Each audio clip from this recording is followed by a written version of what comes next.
Olá, alunos! Olá, turmas! Sejam bem-vindos a mais uma aula de Educação Física. Eu sou o professor Paulo Ricardo, seu professor de Educação Física, e nós estaremos juntos nessa viagem maravilhosa, onde nós vamos construir muito conhecimento.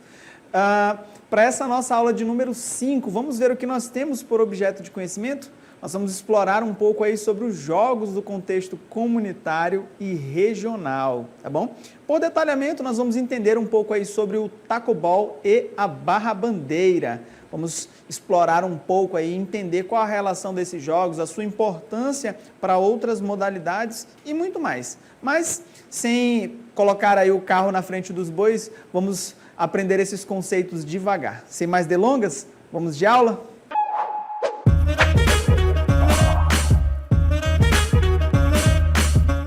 Bom, e nós começamos esta aula já como indagação. Trago aí uma questão para vocês, uma pergunta, né? Vocês sabem o que são os jogos do contexto comunitário e regional? Bom, é um termo talvez bastante complexo, né? São a junção de muitas palavras, aí, né? Jogos, contexto comunitário, regional, pode parecer muito complexo, mas a gente vai esmiuçar, vai separar um pouquinho essas palavras e entender cada uma delas. Primeiro a gente começa com jogo, né? Para a gente entender o conceito de jogo.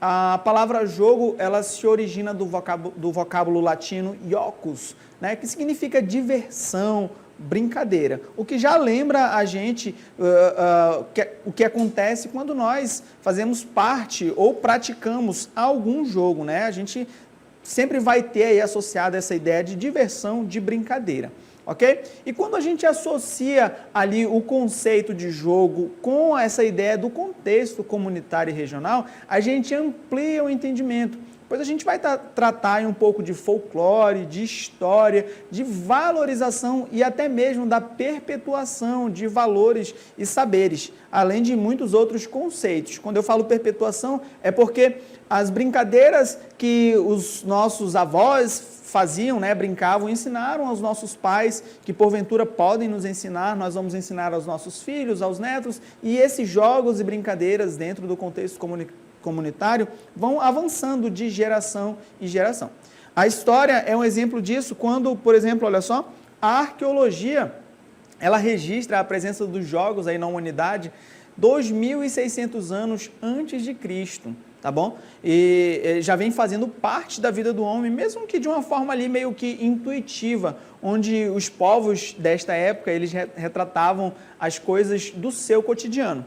Avançando um pouco mais, olha só, na pré-história, né, os jogos eles estavam presentes nas formas de lazer e de representar as atividades rotineiras, mas também eram usados ali na transmissão de tradições e heranças culturais. Um pouco mais adiante, na Idade Média, eles ficaram um pouco de lado em virtude ali do olhar da igreja e principalmente para as práticas corporais que eram consideradas pecaminosas e um pouco ofensivas à doutrina. Mas não deixaram de existir, né? Talvez naqueles momentos ali eram praticados em casa, escondido e tudo mais.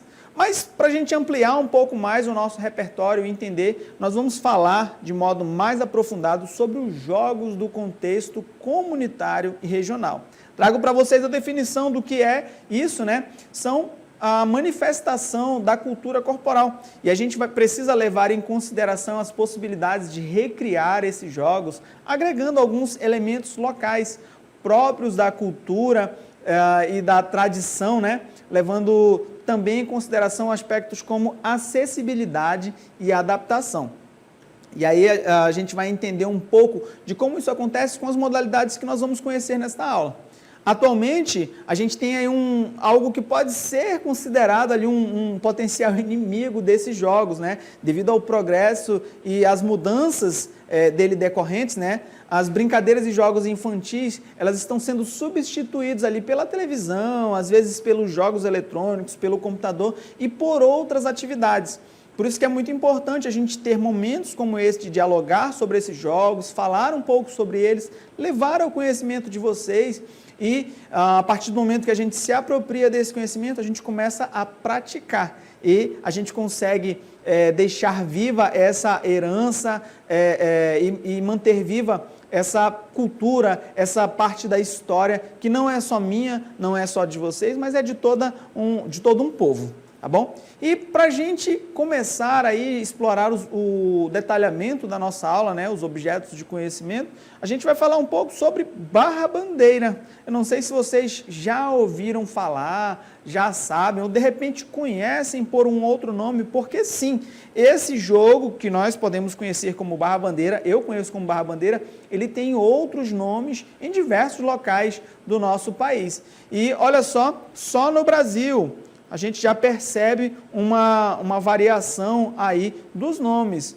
como por exemplo, olha só, lá em São Paulo é rouba-bandeira, um pouco mais abaixo em Santa Catarina é salva-bandeira, se a gente olhar no Pará, bandeirinha, e por aí vai, em Minas Gerais, Vitória, subindo ali para o Amazonas, a gente vai conhecer como barra-bandeira, não sei se tem outro nome na sua região, lá no Rio de Janeiro, pique-bandeira, tá? E essas são todas as nomenclaturas que a barra-bandeira pode ter só no nosso país. A gente vai ter ainda lá, os americanos eles chamam de capture flag, ou capturar bandeira, né? É o nome do jogo, que inclusive é usado como artifício pré-desportivo para treinar ali o futebol americano e outras modalidades, porque esse joguinho, o capture flag, ele usa o princípio de ataque e defesa, que é o princípio de muitas modalidades, ok? Mas eu não sei como é o nome na sua localidade,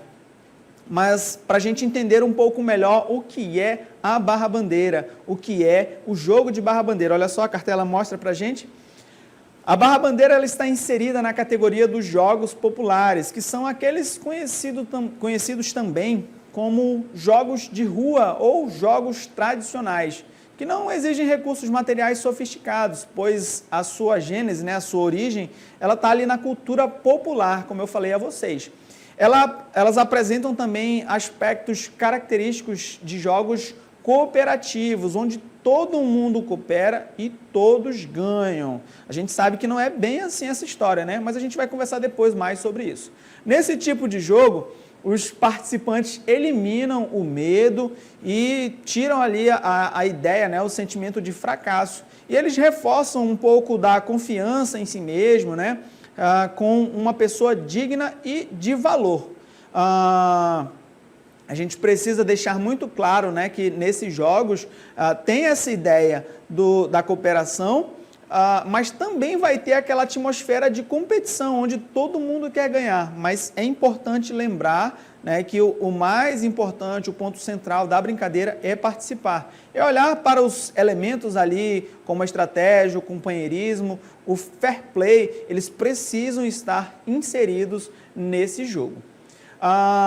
Embora tenha todos esses nomes, né, a barra-bandeira ela chegou no Brasil aí, já tem uma história, um relacionamento bem antigo, né? A prática ela vai remeter aí às primeiras décadas ali do século XIX e vem da tradição portuguesa, que por sua vez vai ter as suas raízes na Itália renascentista, tá bom? Quando cidades, né, da Toscana disputavam ali as bandeiras de outras regiões da Península Itálica. Então, o jogo talvez tenha sido criado, idealizado, né? Chegou no Brasil com os portugueses aprenderam com os italianos, que desenvolveram aí essa disputa, né, pelas bandeiras das outras regiões. Não sei se com um viés ali de guerra ou simplesmente com esse viés de jogo, de competição, tá bom? Essa informação me foge, mas como chegou no Brasil foi nesse formato. Para a gente entender um pouco melhor, não sei se vocês brincam do jeito que eu vou mostrar aqui, pois por ser uma brincadeira de contexto comunitário, a gente já viu que ela sofre variações com o nome, ela pode também sofrer algumas variações com o formato. Então eu vou apresentar um formato aqui para vocês que é o mais comum e é o que eu encontrei na literatura. Olha só, os indivíduos vão se dispor dessa forma no campo. tá bom? No campo de jogo. E aí, o objetivo principal, o foco principal é cada equipe roubar e defender a sua bandeira, que vai estar posicionada lá na extremidade, né? A barra-bandeira ela começa com a divisão dos participantes em 2 times, né? Cada um em um lado do campo, e nas linhas do fundo são fincadas as bandeiras de cada grupo, que podem ser pedaços de pano, né? Pedaços de pau, chinelos, garrafas, diversos objetos aí colocados para funcionarem como esse instrumento que vai precisar ser roubado, né? O objetivo é tomar a bandeira do adversário, capturar ali a bandeira do adversário. Continuando, esse campo de disputa, né? Esse campo onde é disputado esse jogo, ele tem um objetivo ali dos participantes. A meta é roubar o objeto do adversário sem deixar de proteger o seu, lembrando do princípio do ataque e da defesa, né? E aí o indivíduo vai precisar atravessar rapidamente o campo do time contrário, e se um participante ali for pego por seus adversários, ele fica colado, ele fica congelado ali no mesmo local até ser liberado pelo toque de um companheiro de equipe. E aí, se porventura nessa corrida ele conseguiu roubar ali a bandeira, ele está com a bandeira na mão, ele vai precisar devolver ela para aquele lugar, né? Essa é uma regra que pode também variar, você pode ficar colado com a bandeira na mão e aguardando ser descolado, mas geralmente ele devolve a bandeira para o lugar, fica colado estático no seu lugar, aguardando alguém descolar ele para que o jogo possa continuar.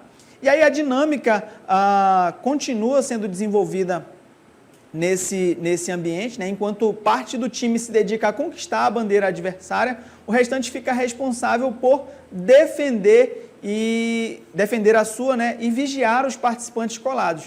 E aí vai ganhar o time que conseguir atravessar a bandeira do outro time para o seu próprio campo, ok?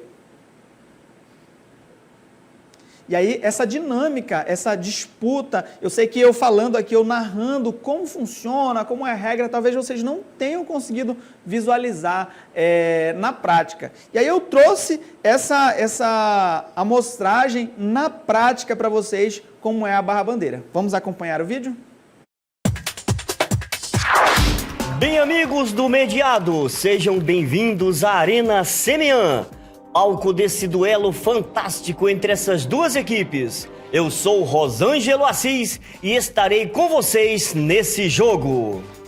É isso aí, meu amigo. Eu sou Mário André e estaremos juntos aqui fazendo algumas considerações sobre essa partida. Lembrando que a barra-bandeira é um jogo popular, mas que assume também o caráter cooperativo. E aqui tem até um viés competitivo, já que as duas equipes vieram para ganhar.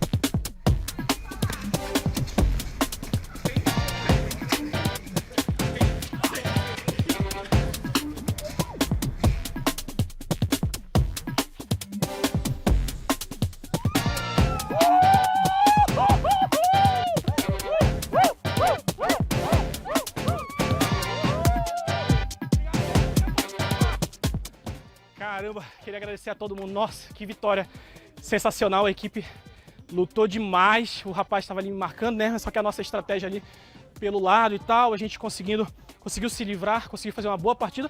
O adversário é bom, mas não foi bom o suficiente, porque aqui tem a gente tá aqui, ó, lá em cima. Agradecer a todos vocês por essa vitória, viu? Vencemos!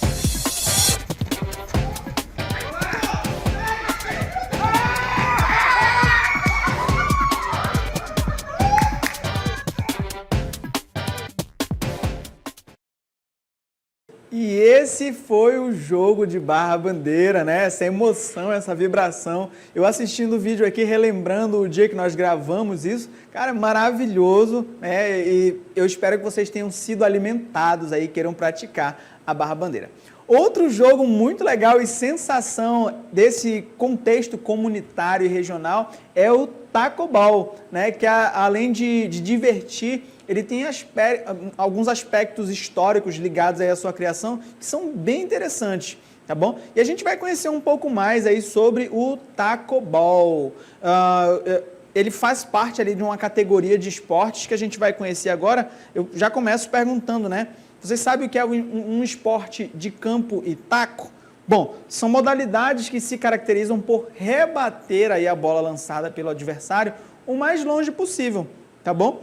E, além disso, tentar percorrer o maior número de vezes ali as bases, ok? Ou a maior distância possível entre as bases, enquanto os defensores não recuperam ali o controle da bola e assim somar pontos. É por isso que nesses jogos a pontuação não é definida pelas rebatidas, mas pelos runs, pelas corridas, né, que eles realizam entre essas bases. E aí são exemplos, né, desses esportes, o beisebol, o cricket, o softball, entre alguns outros. A gente vai falar mais especificamente sobre dois que estão muito ligados ao Taco Ball. O primeiro deles é o cricket. Olha só, o cricket ele é um esporte que possui a sua origem na Inglaterra em 1566, ali no século XVI, tá bom? Ele surgiu a partir de um esporte rudimentar da época medieval, o Stowball. Olha só, até o nome dele já traz aí um tom meio clássico, meio nórdico, né? O Stowball. Ele sofreu algumas modificações até chegar ao formato de hoje.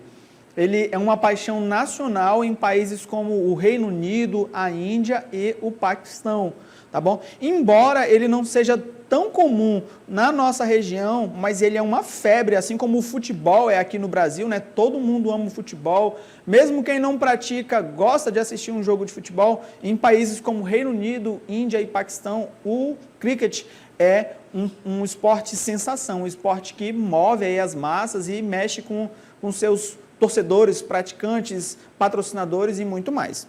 Outro esporte de campo e taco que está muito ligado com o Taco Ball é o beisebol, né? Que a gente vai ter essa variação linguística aí do nome, né?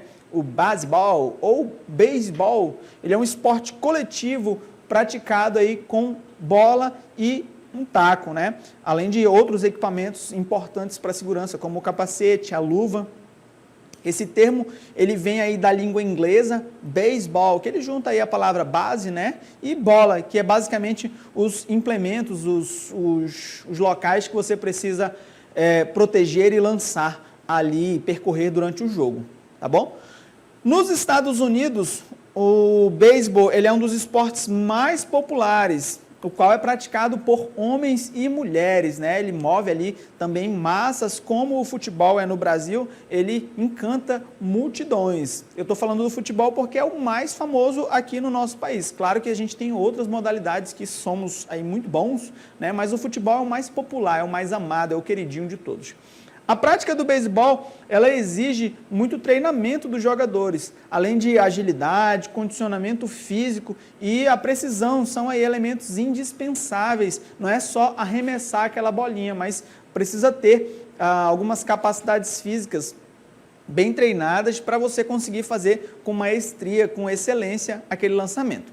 Sobre a origem, sobre os aspectos históricos, há algumas controvérsias aí sobre a origem do beisebol. Alguns acreditam que ele pode ser de origem inglesa e outros que ele foi criado por Abner Doubleday em Nova York, lá em 1839, tá bom? Mas a verdade é que um jogo muito semelhante, chamado Rounders, já era praticado no século XVIII, lá na Inglaterra. Então a gente tem essa variação aí, essa guerrinha entre qual é a origem, tá bom? Antes disso, a gente tem também, olha só, foram encontrados algumas descrições de um esporte com bola e taco em documentos franceses que datam do século XIV. Então tem todos os esportes que podem ser precursores, podem ser considerados aí os pais, os avós do beisebol. Essa guerra histórica, ela só perde para a popularidade e o formato que o beisebol ganhou nos dias de hoje. Alguns movimentos básicos do beisebol aparecem na cartela para a gente, aí são o arremesso, tá bom? Que é o ato de arremessar ali a bola para tentar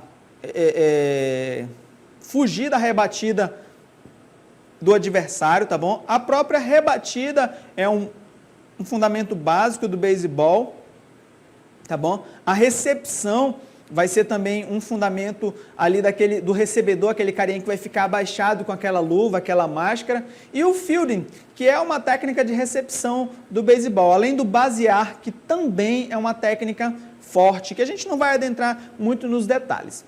Alguns equipamentos utilizados, olha só, é o taco, a bola e o campo. São elementos necessários aí para praticar, né, o beisebol e o cricket.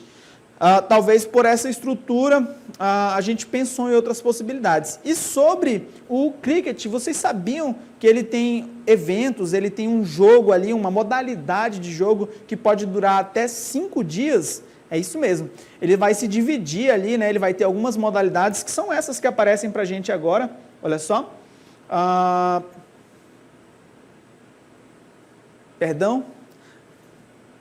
São essas que aparecem para a gente agora, né, as modalidades do jogo. O T20 Cricket, que são 3 horas de jogo, é um pouquinho mais tranquilo, né? O On-Day Cricket, que são 8 horas de jogo, onde um time ataca de manhã e o outro defende à tarde. E a gente vai ter o Test Cricket, que são esses 5 dias de jogo. E aí eles têm toda uma distribuição lá para não fadigar, não cansar aí os atletas e conseguir manter a dinâmica do esporte, né? Talvez por isso ele tenha essa atenção nos países onde é praticado, né? Imagina 5 dias você assistindo uma disputa ali dos times, querendo saber quem vai ganhar, quem vai vencer, deve ser algo eletrizante, né?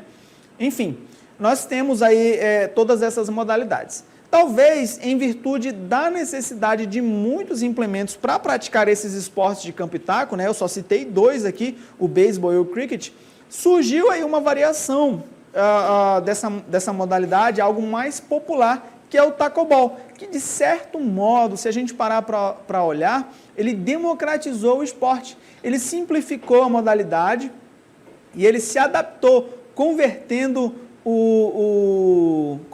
aí em um jogo popular, ok? Então, esse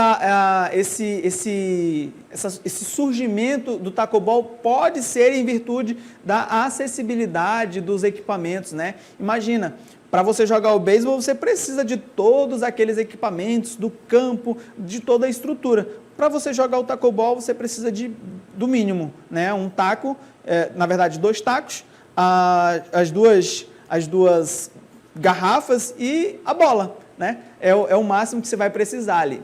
E aí o tacobol, assim como a barra-bandeira, ele vai ter uma variação nos nomes, que são essas que aparecem para a gente agora, olha só. A gente pode conhecer ele como bat-ombro, né? Também conhecido aí como bats, tacobol, bats-lombo, taco, jogo de taco, tá bom? A cartela continua. Jogo de taco ou pau na lata, tá bom? Além de possuir essa variação linguística, ele também apresenta algumas controvérsias com relação à sua origem. E olha só, a gente vai ter 2 vertentes históricas sobre a criação do tacobol. Uma é que o jogo foi criado por jangadeiros no Brasil durante o século XVIII, tá bom? E a outra é que ele era praticado por ingleses que jogavam cricket nos porões dos navios durante as viagens ali pelos oceanos, né? É por isso que a expressão inglesa bat-ombro, né, como um dos nomes que é chamado, na verdade, ele significa, né, era a redução ali, a aglutinação de I bet on brother, que significa eu aposto no irmão, em inglês, tá bom? que no caso é o companheiro de equipe com quem brada ali a advertência, né? Eu aposto no irmão, que vai indicar ali talvez uma possível origem, inclusive a variação do nome.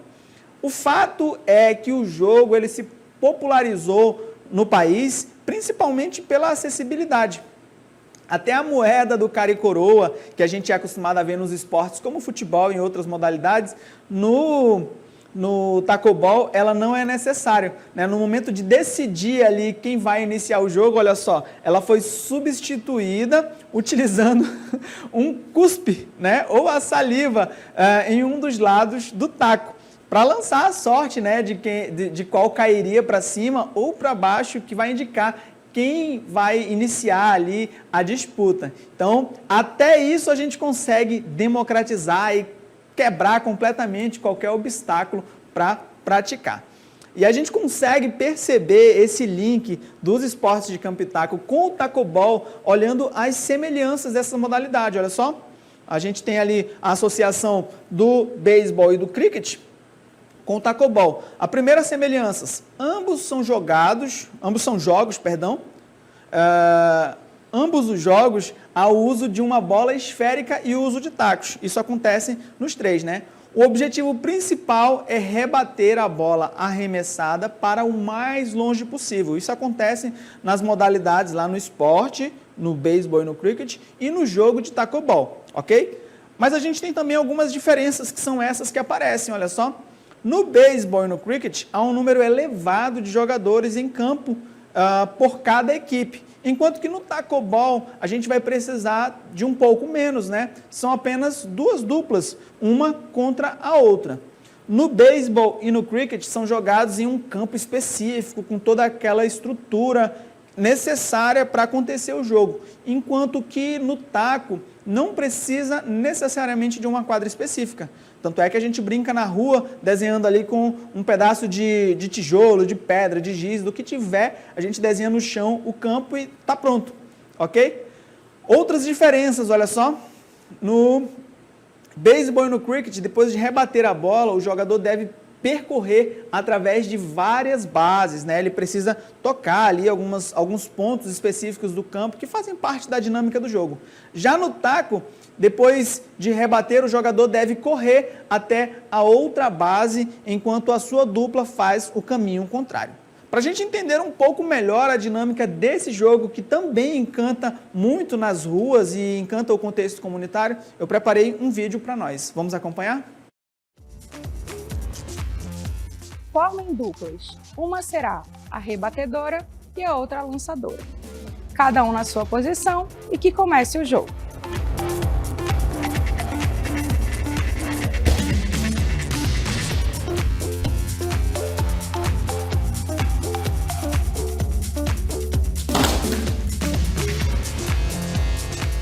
Quando o lançador acertar o garrafão, troquem de posição.